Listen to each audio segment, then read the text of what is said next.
Government estimates కూడా అక్కడ building అవన్నీ దాదాపు బెటర్ అయిపోయింది. దానికి ఇన్సూరెన్స్ కాకుండా గవర్నమెంట్ స్టేట్ గవర్నమెంట్ ఎవాల్యుయేషన్ చేయించే పుస్తకాలు ఇవ్వడం, పబ్లిషర్స్ ప్రింటింగ్ యూనిట్స్ చాలా ఉన్నాయి. ఓకే పబ్లిషర్స్ అవి కూడా అన్ని వాళ్లే కాకుండా వ్యాపారం చేసేవాళ్ళు పబ్లిషర్స్ ఉన్నారు, లేకపోతే చిన్న ఫోటోషాప్ పెట్టుకున్నారు, లేకపోతే ఒక చిన్న చిన్న వ్యాపారాలు కిరాణా స్టోర్స్ ఉన్నాయి, కొంతమంది పెద్ద పెద్ద షాపులు పెట్టుకుని వేరియస్ వెరైటీస్ ఉన్నాయి. అన్ని అనలైజ్ చేస్తున్నాం. అనలైజ్ చేసి ఏం చేయగలుగుతాం వచ్చేసి, ఎందుకంటే మనసు ఉంది మొత్తం ఇవ్వాలని, కానీ ఫైనాన్స్ చూస్తే ఖాళీ అయింది. ఇప్పుడు కూడా చాలా ఇబ్బందులు ఉన్నాయి. రెండు బ్యాలెన్స్ చేయాలి. మళ్లీ మాకు రాబోయే రోజుల్లో ముందుకు పోవాల్సిన అవసరం ఉంది, కానీ వీళ్ళను కూడా ఆదుకోవాల్సిన అవసరం ఉంది. రెండు బ్యాలెన్స్ చేసుకో ముందుకు పోవాలి. ఏది ఏ విధంగా చేయగలుగుతాం విల్ వర్క్ ఇట్ అవుట్.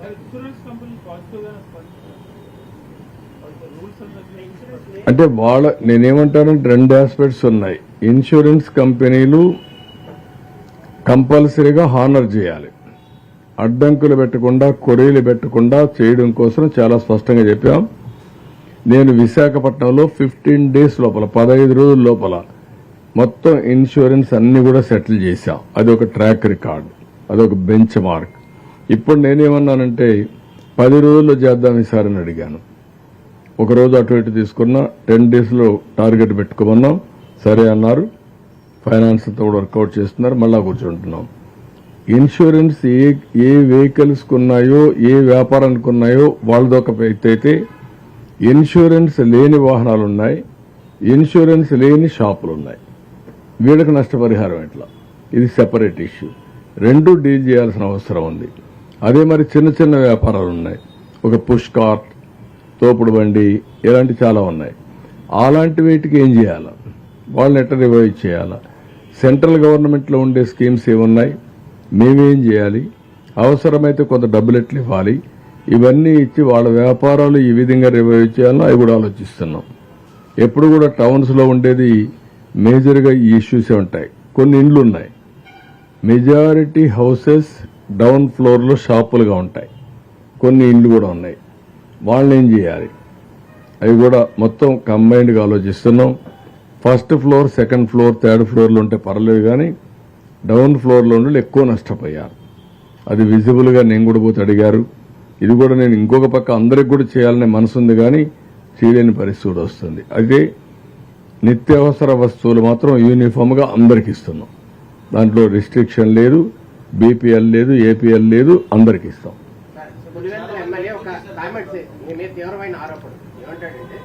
ఆయన అడ్మినిస్ట్రేషన్ అనేది ఆయన చూసి నేర్చుకోవాలి. గత 5 సంవత్సరాల్లో నేను బాగా చేశాను కలెక్టర్ల విషయంలో. చంద్రబాబు నాయుడు గారికి నిద్ర పట్టక రాత్రిపూట వెళ్తున్నాడు తప్ప నిజానికి అడ్మినిస్ట్రేషన్ కాదు అంటూ తీవ్ర ఆరోపణ చెప్పాడు కదా ఆయన. పని చేయకుండా అన్నీ అయిపోతాయని. అందుకే కదా ఈ పని చేశాడు. ఇప్పుడు 3 బ్రీచెస్ ఉండి చూడని వ్యక్తిని ఏమంటాం మనం? అదే మరి ఈ రాష్ట్రాన్ని వారిగా దారుణంగా చేసిన వ్యక్తిని ఏమంటాం మనం? బాధ్యత ఉంటే మరి చేస్తారా? అంటే ఒక చేతగాని వ్యక్తి సమర్థించుకునే విధానం పనిచేయొద్దని సమర్థించుకుంటున్నాడు.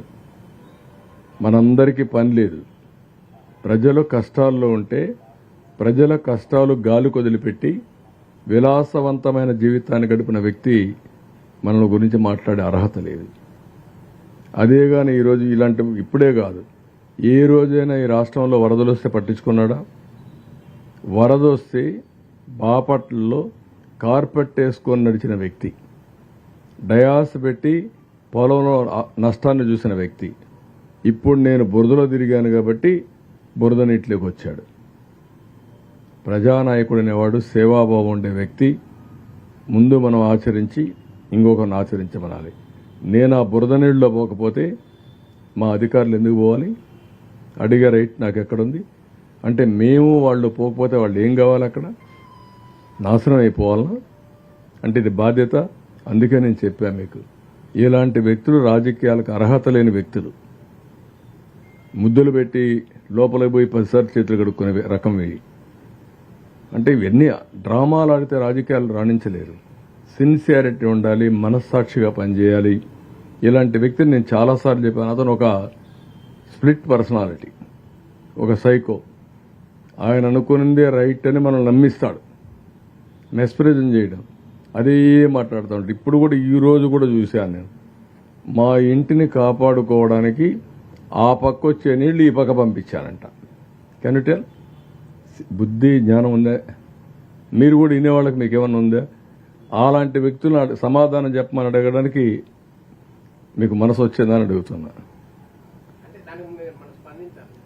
ఎందుకు అటువంటి చెత్త మనుషులతో స్పందించాలనా? కాదు.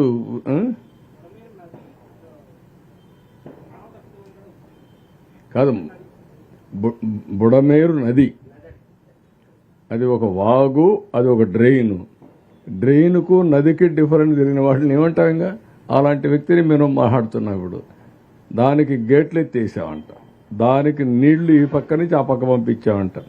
మా ఇల్లు అవతల సైడ్ ఉంటుంది, బుడమేరు యువతల సైడ్ ఉంటుంది. అంటే నీళ్లు కూడా ఒకవేళ ఒక అబద్ధం చెప్పినా ఆ అబద్ధం కూడా కనీసం నాలెడ్జ్ లేకపోతే ఏమనుకుంటారో. నేను ఒక బాధ్యత కలిగిన వ్యక్తిని, నేను ఒక మాజీ ముఖ్యమంత్రిని, మొన్నటి వరకు ఇప్పుడు ముఖ్యమంత్రిని. నేను మాట్లాడితే మీరేమనుకుంటారండి?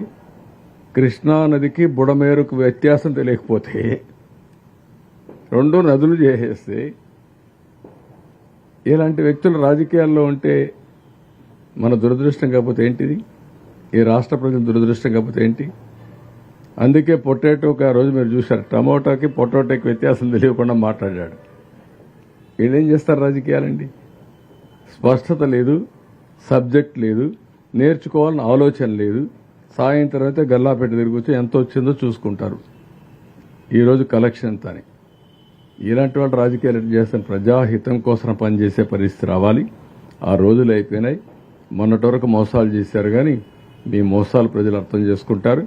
నాకు పని లేకుండా తిరుగుతున్నా, ఈయనకి ఎక్కువ పని అయిపోయి ఇంట్లో కూర్చొని ఎక్కడికక్కడ ఇది చేసే పరిస్థితికి వస్తున్నాడు. ఏమంటారు? వెళ్ళాడా? రేపు వెళ్తున్నాడా? పోస్ట్ పోన్ చేయలేదా? కాబట్టి ఆయనకి పని ఎక్కువ ఉంది కాబట్టి లండన్కి పోతున్నాడు. మనందరికి పని లేదు కాబట్టి మీరు రిపోర్ట్ చేస్తున్నారు, నేను తిరిగి తిరిగి పనులు చేస్తున్నా.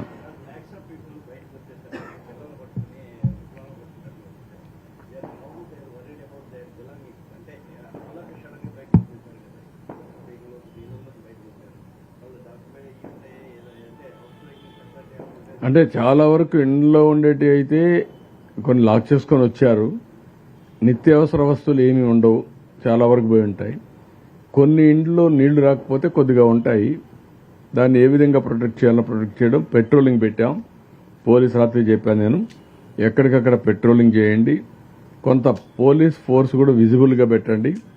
ఎక్కడన్నా కానీ ఎవరన్నా కానీ ఇలాంటి చేస్తే ఇమీడియట్గా పట్టుకున్నట్టుగా కఠినంగా కూడా వ్యవహరించమన్నాం. నిన్న కూడా చెప్పాను నేను మీకు అందరికీ. చాలా ప్రదేశాల్లో కొంతమంది ప్రైవేట్ బోట్ ఆపరేటర్లు వచ్చి డబ్బులు వసూలు చేశారని. ఇప్పుడు అది స్టేజ్ అయిపోయింది. ఇప్పుడు బోట్లు ఇంక తగ్గిపోయినాయి, ఇంక పెద్దగా అవసరం ఉండవు. అలాంటివి కొన్ని జరిగాయి. కొంతమంది కూరగాయల రేట్లు పెంచేస్తున్నారని, అది కూడా కొంచెం మంచిది కాదు. అందుకే ఈరోజు ఇంకొక నిర్ణయం చేశాం. ₹2, ₹5, ₹10 కూరగాయలు 3 రేట్లు పెట్టాం. ఆకుకూరలని ₹2కే ఇస్తాం సబ్సిడీతో. 10, 15, ₹20 చేసేటని ₹5కే ఇస్తాం. ₹30, ₹25 చేసేటన్నిటికీ ₹10 పెడతాం. 3 రేట్లే ఉంటాయి. ఆ 3 రేట్లకే రేపు కూరగాయలు అందుబాటులో ఉంటాయి. డంప్ చేస్తాం, మొబైల్ పెడతాం, ఎక్కడ చూసినా సరఫరా చేస్తాం. అంత మునుపు కూడా విశాఖపట్నంలో ఇదే మరి పెట్టా. ఇప్పుడు మళ్ళా కూరగాయలన్నీ పెట్టి ఏ ఒక్కరికి ఇబ్బంది లేకుండా చేయడం కోసం ముందుకు పోతున్నాం. Okay, thank you.